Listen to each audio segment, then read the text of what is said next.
Bon, il y a 2 mois, on avait fait une vidéo sur les bonnes pratiques pour les chefs d'entreprise et entrepreneurs qui voulaient augmenter la responsabilité écologique de leur affaire. Et on vous avait promis de revenir avec une vidéo similaire sur les bonnes pratiques que les employés pouvaient mettre en place au quotidien, au travail.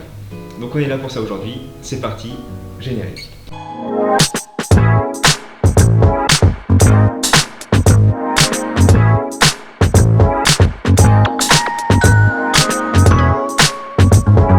Avant de commencer, on va quand même replacer un petit peu le contexte, on rembobine.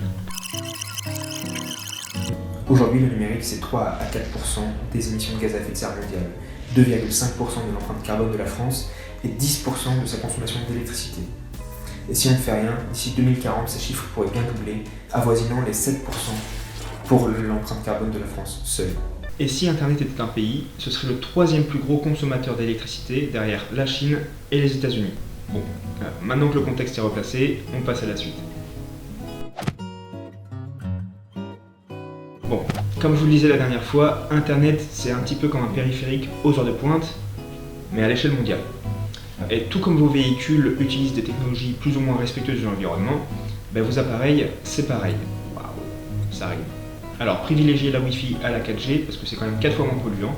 Et pour tout ce qui va être ordinateur ou PC, le mieux ça reste quand même le câble Ethernet. Parce que ça c'est quand même beaucoup plus performant déjà, de une, et respectueux de l'environnement évidemment. Maintenant que vous voyagez sans polluer, va falloir faire de la place sur votre tableau de bord, si vous me permettez de filer la métaphore. Lorsque vous ouvrez votre navigateur, inutile d'avoir des milliards de widgets que vous n'utilisez jamais, donc tout ce qui va être fil d'actualité, météo, carte interactive, ça vous pouvez le supprimer, enfin si vous ne l'utilisez pas évidemment. Pensez à mettre les sites que vous utilisez le plus en favori, c'est quand même plus pratique parce que ça évite des requêtes inutiles sur la bande passante. Et pensez à fermer vos onglets. Alors oui, je sais que c'est tentant d'avoir des milliards de fenêtres ouvertes, je suis le premier à le faire, mais si vous pensez revenir sur ces sites plus tard, mettez-les tout simplement en favori. Ah, et j'oubliais, pensez à supprimer vos cookies et historiques de navigation assez régulièrement, ça mange pas de pain. Nos téléphones sont fatigués, et les sursollicités, vous vous doutez bien, ça n'arrange rien à la situation. Alors, pour que l'impact écologique de leur fabrication, qui est quand même très conséquent, on va pas se le cacher, ne soit pas vain, voilà ce que vous pouvez mettre en place pour allonger leur durée de vie. Alors déjà, pensez à mettre le mode économie d'énergie. Voilà, c'est tout bête, c'est en un clic, et vous êtes sûr d'économiser de l'énergie comme son nom l'indique. Baissez la luminosité au maximum quand c'est possible, coupez les options de connexion quand c'est possible encore une fois, mais bon voilà, quand vous êtes en réunion ou que vous voulez tout simplement vous concentrer, mettez-vous en occupé, coupez la Wi-Fi, la 4G, le Bluetooth ou tout simplement mettez-vous en mode avion. Bon là c'est un peu extrême, mais voilà, vous avez compris l'idée. Ne conservez que les applications nécessaires. Là on va toucher à l'ordre un petit peu personnel aussi, mais bon parfois au travail vous êtes souvent amené à utiliser des applications ou à en télécharger, donc ne gardez que celles-ci. Candy Crush, on met de côté. Désactivez le téléchargement automatique qu'il peut y avoir par défaut sur plusieurs applications. Là je pense notamment à WhatsApp qui fait ça. Désactivez les notifications aussi, l'actualisation en arrière-plan, parce que ça bouffe de l'énergie ça. Et aussi la géolocalisation, bon ça c'est un bon moyen aussi de jouer dessus. Pouf, bon, ça fait pas mal de choses, on est d'accord. Mais bon, si vous faites tout ça, vous êtes sûr de gagner de l'espérance de vie sur vos appareils.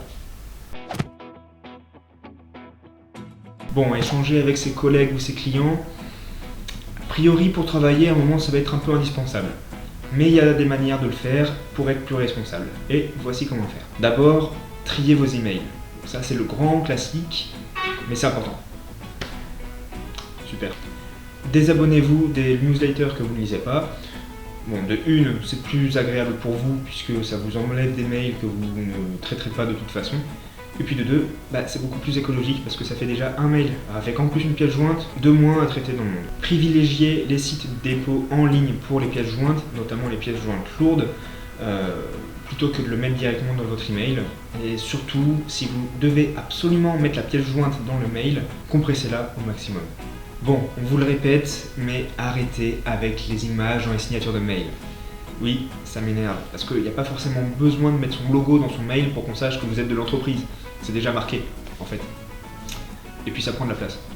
Pensez aussi à utiliser la messagerie instantanée de l'entreprise pour discuter avec vos collègues.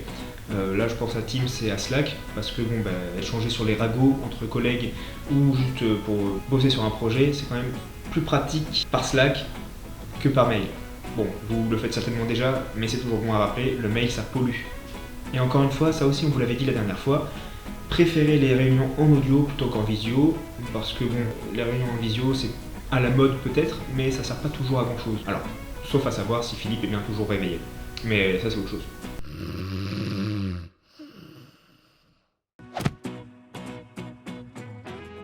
Bon, on vous a fait un petit bonus, parce que là on va plus toucher du domaine privé, même si on en connaît certains, ça peut tendre vers le télétravail, vous allez comprendre pourquoi. La vidéo, c'est le média le plus consommé au monde, et pour cause, Netflix a consommé 20% de la bande passante française en 2021.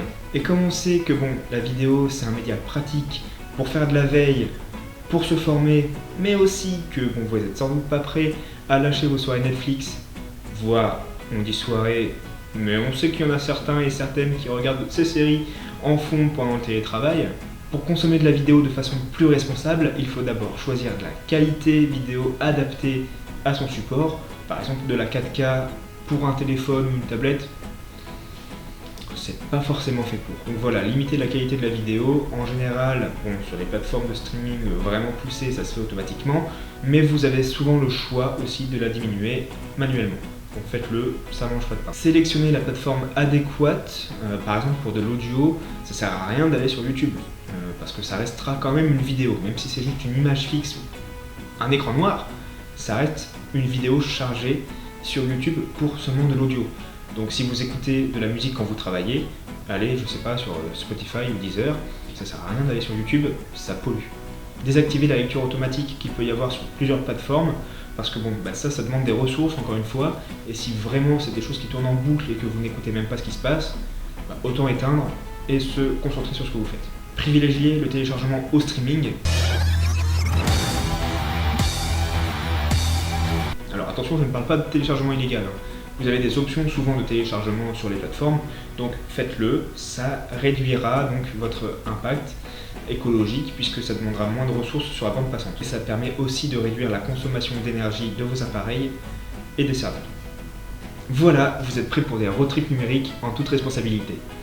On espère que cette vidéo vous aura plu, donc likez, abonnez-vous, mais surtout, dites-nous en commentaire si vous avez mis ces pratiques en place, si vous comptez les mettre en place, et si ces pratiques, vous les avez mises en place, mais est-ce que c'est facile pour vous de continuer de les mettre en place au quotidien? Merci d'avoir regardé cette vidéo jusqu'au bout. Mettez ces gestes en place au quotidien, à la maison comme au bureau, puisque, encore une fois, ces gestes, certes, on a choisi de prendre un angle axé entreprise, mais évidemment, vous pouvez aussi les mettre en place chez vous. Sur ce, on a hâte d'avoir vos retours. À bientôt.